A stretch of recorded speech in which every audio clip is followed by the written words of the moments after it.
Quand j'écris, en fait, je fais ce que je veux. C'est-à-dire que je retrouve cet élan de l'enfance, dégager des contraintes, dégager des limites.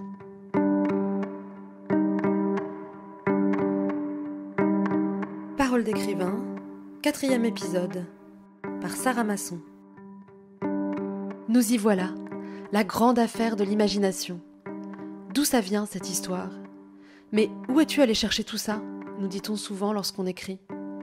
Facile, répond Sandrine Colette, qui publie Et toujours les forêts chez Lattès. Facile et évident. L'origine, c'est l'enfance, parfois même un épisode particulier de l'enfance. L'enfance, c'est une période moi, dont je garde des souvenirs magnifiques, hein. C'est la période peut-être où on est le plus entier dans ses aspirations, dans ses désirs, dans sa volonté. Mais aussi, c'est l'époque où on est le plus limité, parce qu'on est petit, donc on n'a pas la force, on n'a pas le savoir-faire ou l'expérience, on n'a pas l'argent pour s'acheter un poney ou une licorne. L'enfance, moi, ce que j'ai ressenti aussi très profondément à côté de tous ces instants fantastiques, c'est que c'est une période où on veut sans pouvoir.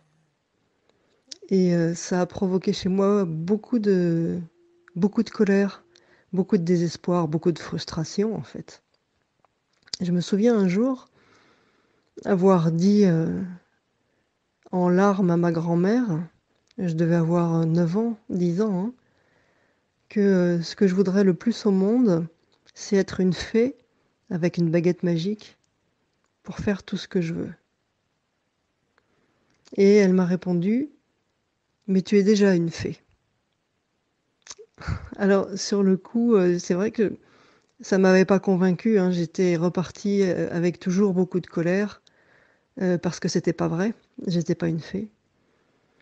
Mais au fond, je sais que l'écriture vient de là. Beaucoup de choses de ma vie viennent de là. Vous savez, de ces petites phrases que prononcent des gens autour de vous sans avoir la moindre idée de la force, de la puissance que ça va prendre. Ces petites phrases qui font les grands romans.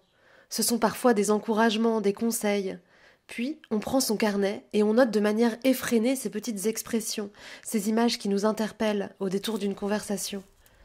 Elles peuvent parfois former des personnages, dessiner des lieux, déterminer une intrigue, pour finalement créer un monde. Quand j'écris d'une certaine façon, je deviens Dieu. C'est-à-dire, je crée le monde, je crée un monde.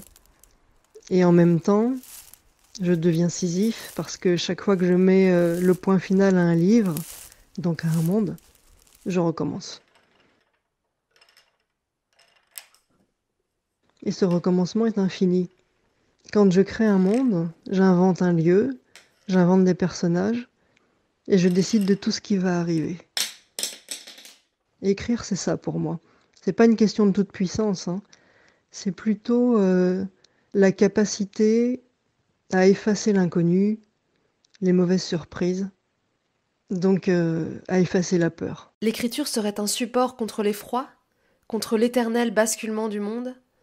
Pour Sandrine Colette, l'écriture est donc un rempart, mais aussi un outil à notre propre construction, un pinceau dans l'art de la joie. Et il reste juste l'exaltation, la joie, réellement la joie de la création au moment d'écrire.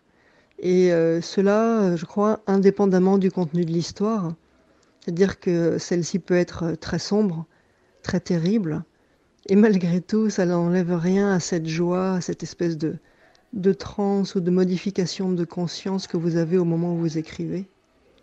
En fait, il me semble que l'histoire est presque un aléa, et le noyau, le véritable noyau, le cœur, c'est l'envie d'écrire, mais c'est beaucoup plus que ça en fait, hein.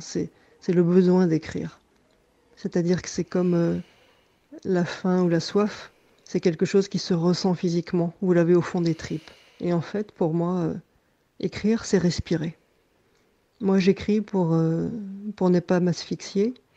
Je crois que j'écris pour ne pas mourir. Qui aurait cru que l'écriture pouvait être un bien de première nécessité? L'écriture comme la lecture sont aussi des expériences sensibles. On vit, on meurt, on respire, on rit, On pleure avec les héros et héroïnes de fiction. Ils nous aident et nous accompagnent pendant un temps. Alors retrouvons-nous après un temps, qui sera, je l'espère, riche en écriture et en lecture. Rendez-vous le 17 août prochain pour la rentrée littéraire de Jean-Claude Lattès.